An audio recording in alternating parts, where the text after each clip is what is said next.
Troy with Crawl 5280. We have an 85 14 bolt here. Stock hubs versus some billet aluminum hubs from Ballistic Fabrication. Basically what we've discovered is that a stock hub is 18.1 pounds, no bearings, and a stock Ballistic Fab hub, billet aluminum, is 8 pounds. It's going to be nice to shed some weight from the rotating mass for this 14 bolt, and what we figured out was we put bearings in the stock hub and we weighted bearings with the aluminum hub and my new brake setup, and total savings is 18.1 pounds, which is kind of significant since the stock hub weighs 18.1 pounds. But it'll be nice, a little less rotating mass, a little bit more wheel spin.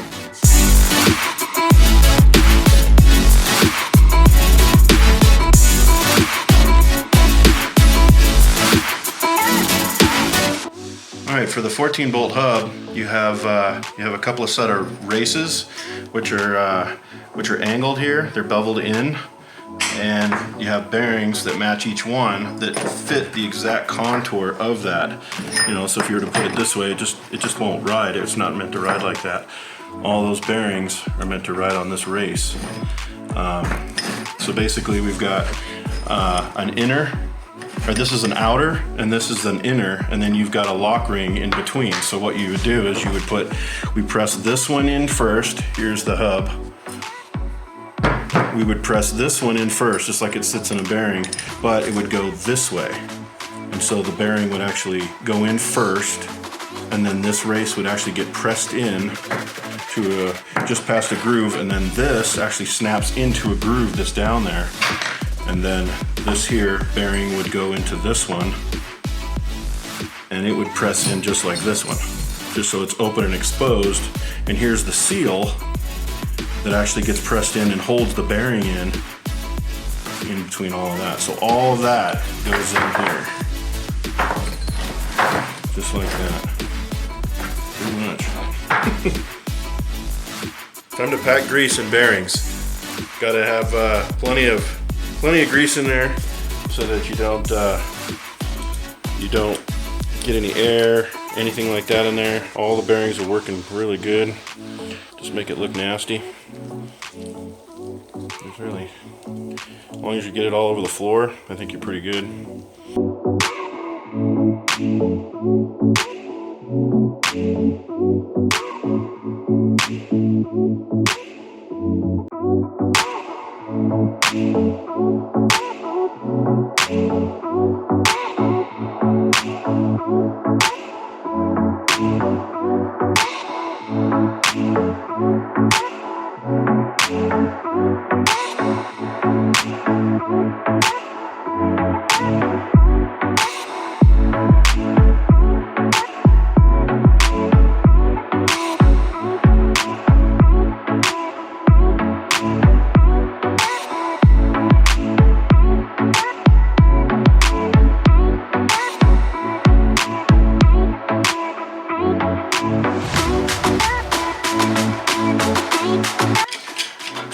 So what you should have is another round disc that actually would press on the race itself.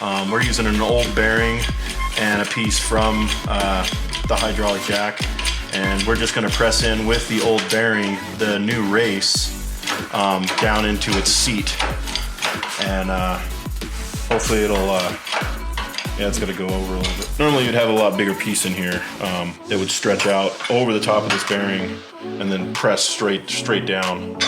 We'll probably fight it just a little bit, not much.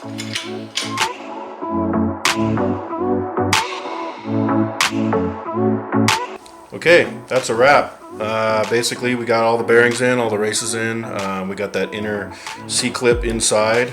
Everything's greased, got the seal on, and that's pretty much it. You can use it with a, we used a 20-ton jack, basically shop press, and we're just a couple of mechanics, backyard mechanics, and you use what you can. You use different pieces to press them in and stuff, and we used what we could, and we got it all set in and seated, and it's all done. I mean, it's great. I'm real happy with everything. Everything's seating real nice. It's really light, even with the bearings. It's just amazing how light this is. But we're good to go.